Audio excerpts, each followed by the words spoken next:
A case of induction of labor and cervical ripening successfully performed with dinoprostone gel. A 29-year-old gravida 3 para 0 abortus 2 live births 0, pregnant female admitted to a hospital with complaints of painful abdominal contractions since past 2 hours. Her obstetric history revealed that her gestational age according to ultrasonographic examination was 37 weeks and 1 day. Her last menstrual period was on the 15th of September 2016 and her last menstrual period guided gestational age was 38 weeks and 4 days.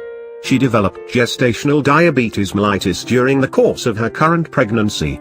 Her random blood sugar level was 180 mg per deciliter and HbA1c was 7%. On examination her vitals including pulse rate, blood pressure and temperature were within normal range.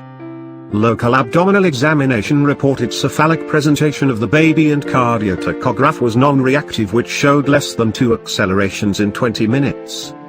On vaginal examination the cervix was 2 cm dilated and Bishop's score was 4. Since fetal heart rate was non-reactive, induction of labor and cervical ripening was planned.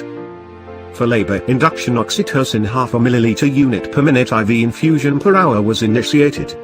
Fetal heart sound and uterine contraction were monitored every 15 minutes for 1 hour. After 1 hour late deceleration was found in the fetal heart rate, but there were no signs of cervical ripening.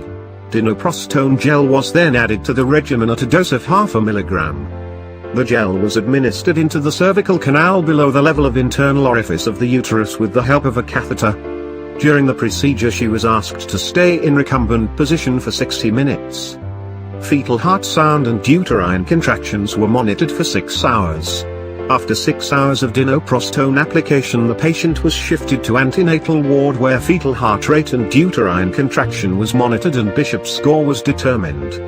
Fetal heart rate showed no deceleration. Bishop's score was 5. So next dose of dinoprostone was kept intracervically as before. Regular monitoring of fetal heart sound and uterine contractions for 5 hours was done. After 5 hours the cervix was fully dilated.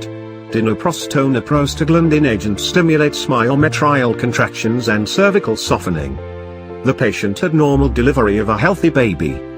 The ABCA score of the baby was 8, at 1 and 5 minutes after birth. Additionally, dinoprostone resulted in less fetal distress, no tachyzystole and no abnormal fetal heart rate tracing.